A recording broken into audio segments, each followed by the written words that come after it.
काल से कौन जीता है?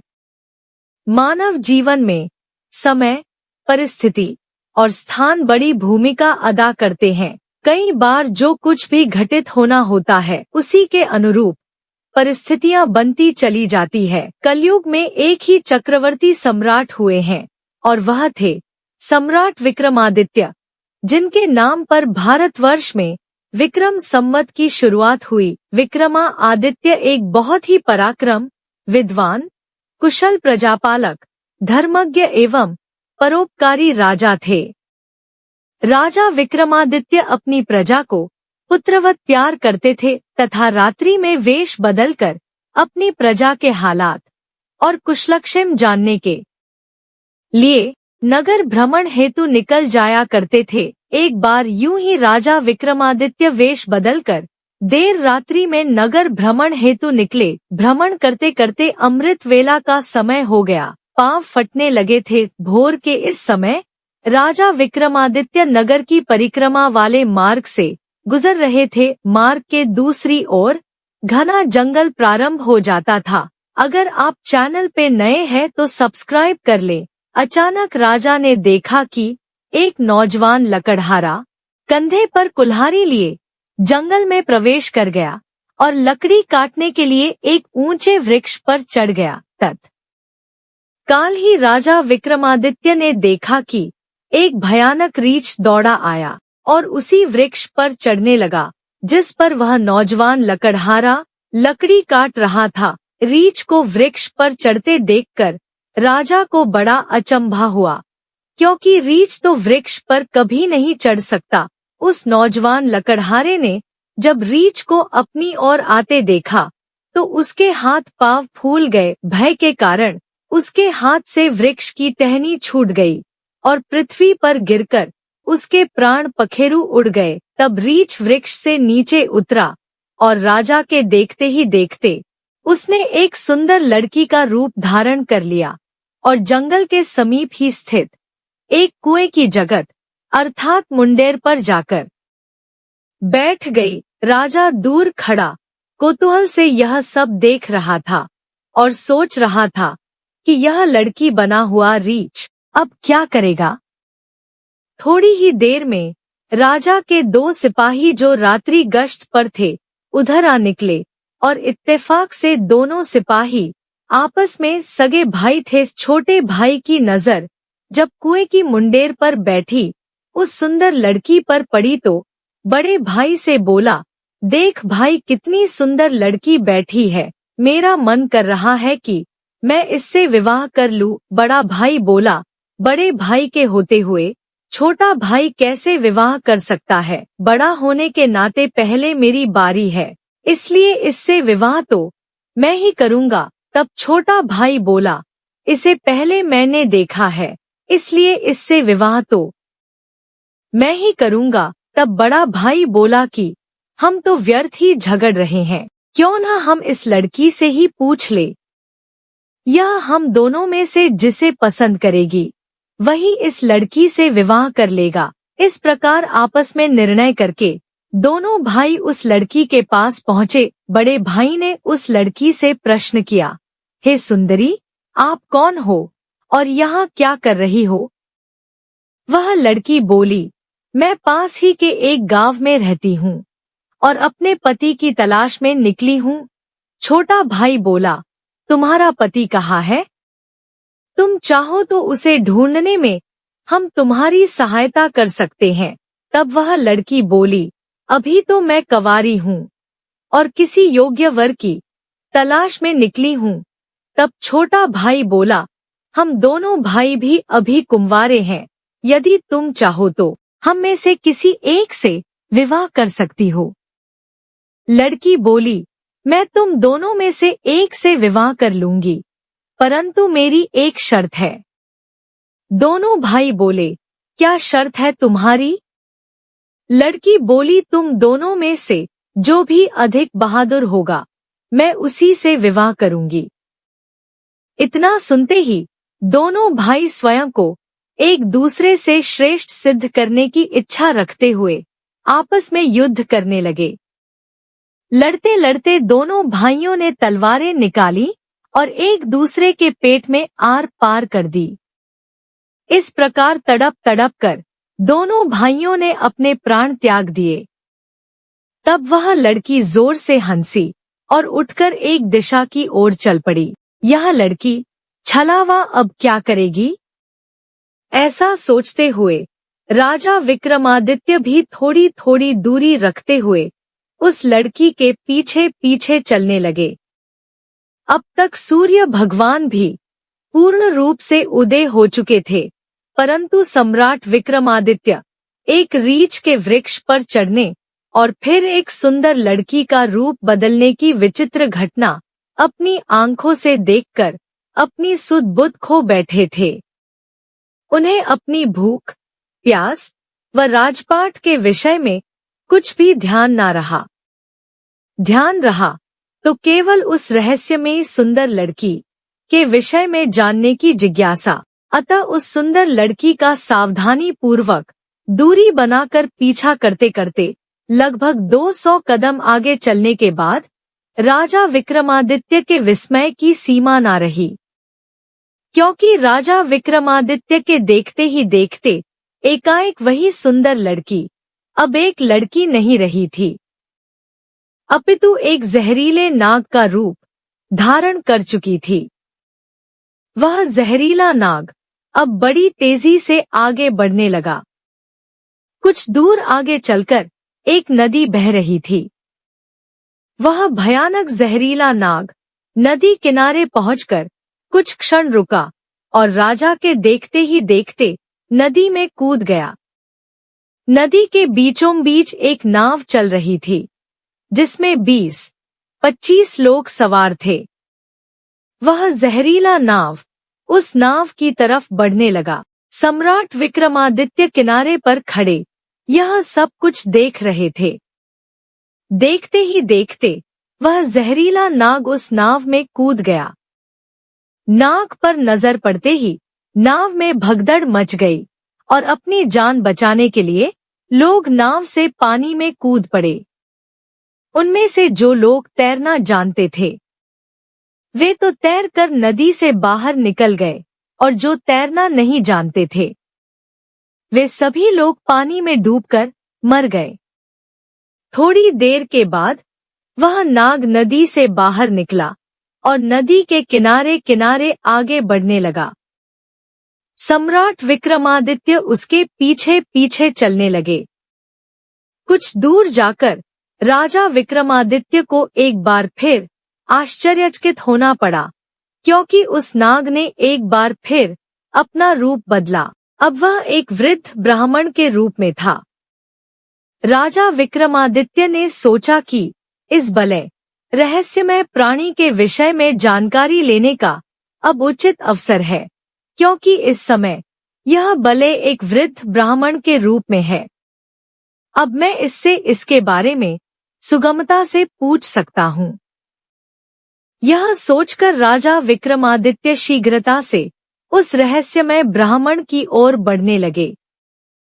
राजा विक्रमादित्य तो उस छलावे रहस्यमय बलय का पीछा कर रहे थे। अब राजा विक्रमादित्य तेज तेज कदमों से चलते चलते उस वृद्ध ब्राह्मण छलावे के सम्मुख पहुंच गए और उसे हाथ जोड़कर प्रणाम किया। वृद्ध ब्राह्मण ने भी हाथ उठाकर अभिवादन स्वीकार किया। तब राजा विक्रमादित्य ने उससे प्रश्न किया, आप कौन है?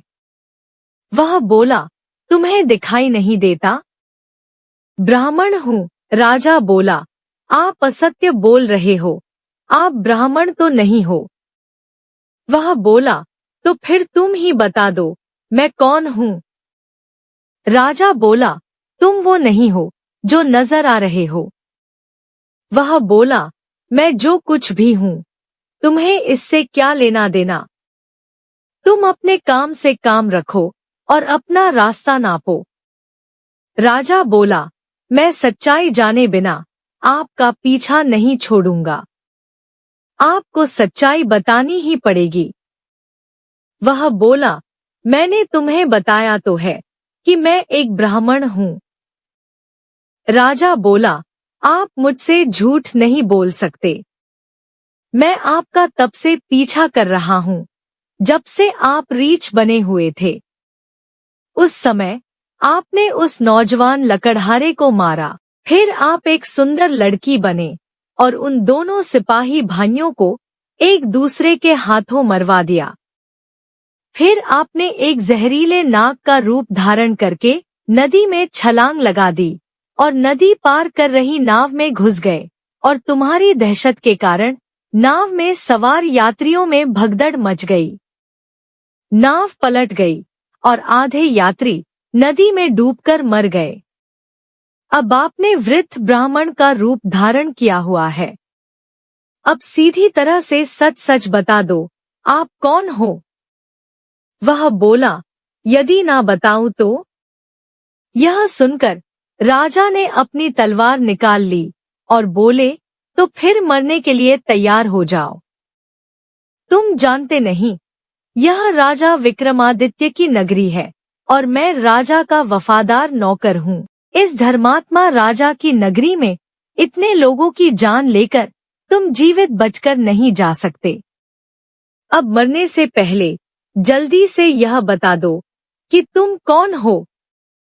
राजा विक्रमादित्य की यह धमकी सुनकर वह वृद्ध ब्राह्मण जोर जोर से खिलखिलाकर हंस पड़ा और बोला, मैं जानता हूँ कि यह महाप्रतापी सम्राट विक्रमादित्य की राजधानी है और मैं यह भी जानता हूँ कि तुम ही विश्व प्रसिद्ध सम्राट विक्रमादित्य हो।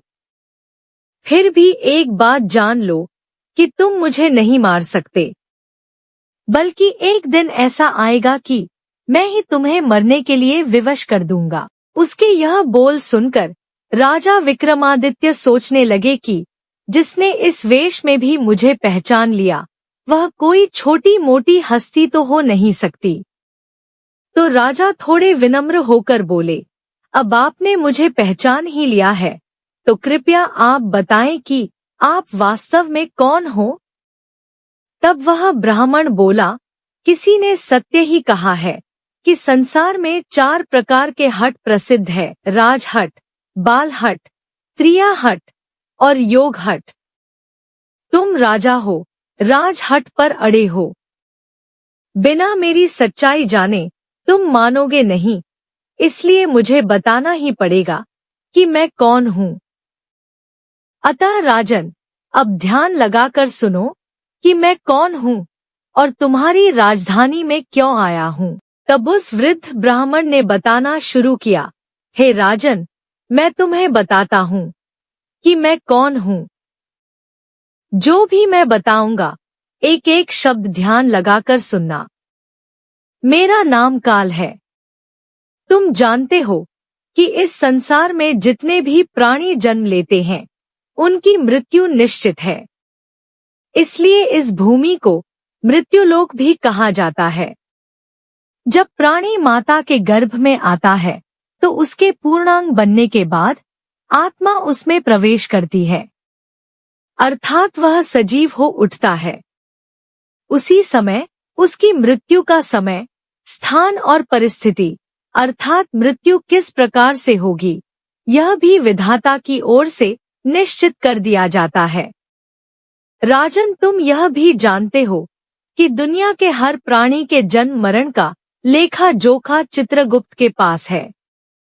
जब भी किसी प्राणी की मृत्यु का समय आ जाता है तो वह धर्मराज को सूचित करते हैं।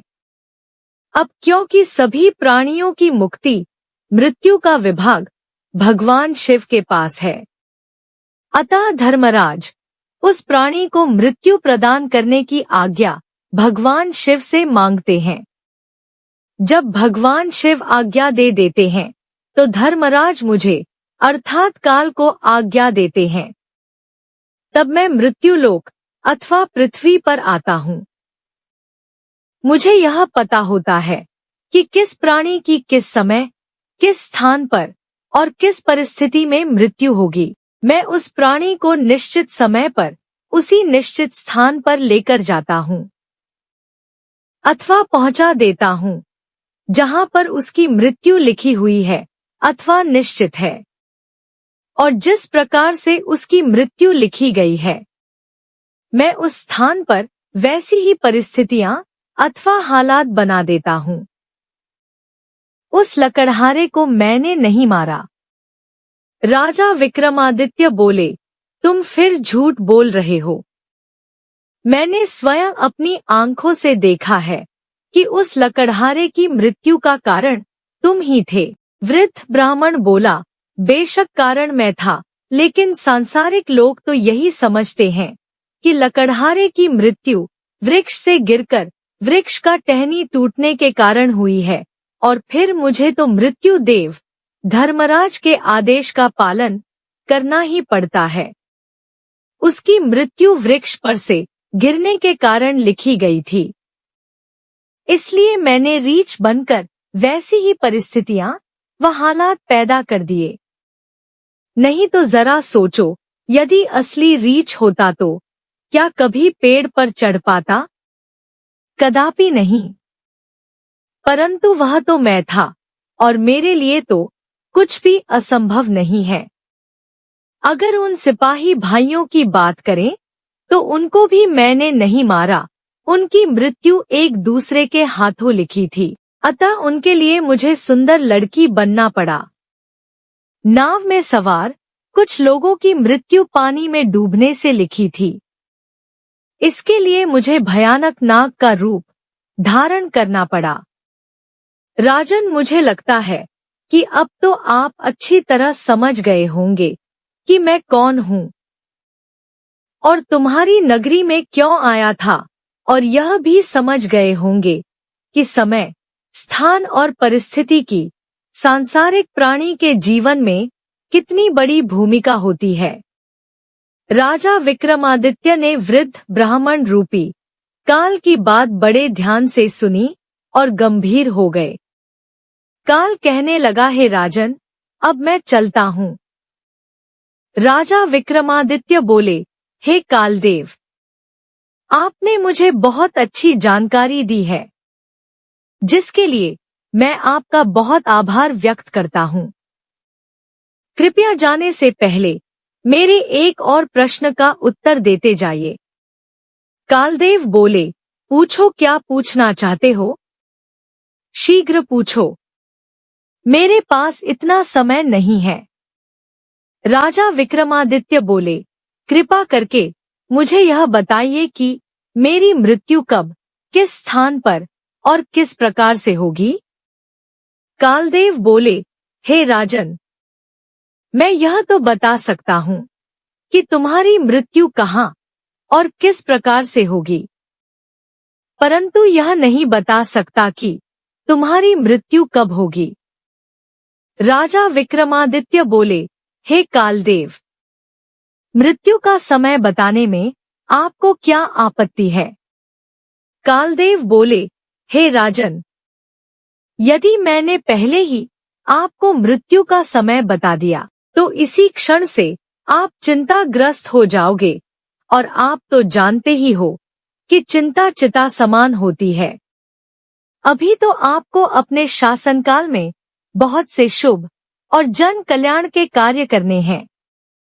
राजा विक्रमादित्य बोले, चलो समय ना सही, यह तो बता दो कि मेरी मृत्यु कहाँ और कैसे होगी। कालदेव बोले, सुनो राजन, तुम्हारी मृत्यु तुम्हारे ही महल में सीढ़ियों पर से पांव फिसलकर गिरने के कारण से होगी। इतनी बात सम्राट विक्रमादित्य को बताकर वृद्ध ब्राह्मण रूपी काल शीघ्रता से एक दिशा की ओर चल पड़े और कुछ दूर जाकर विलुप्त हो गए। इस वक्त तक सूर्य भगवान भी पूर्ण रूप से अस्त हो चुके थे। चारों तरफ अंधकार छा गया था। राजा विक्रमादित्य अब तक शारीरिक और मानसिक रूप से थक चुके थे, अतः मन में गहन सोच विचार लिए हुए तेज कदमों से अपने महल की प्रस्थान कर गए, और आगे चलकर सचमुच में ऐसा ही हुआ। राजा विक्रमादित्य की मृत्यु अपने महल की सीढ़ियों से फिसलकर गिरने से ही हुई थी, और इस कथन की पुष्टि इतिहासकारों ने भी की है। जय राजा विक्रमादित्य। वीडियो अच्छी लगी हो तो प्लीज लाइक एंड शेयर, और अगर आप चैनल पे नए हैं तो सब्सक्राइब जरूर कर लें। धन्यवाद।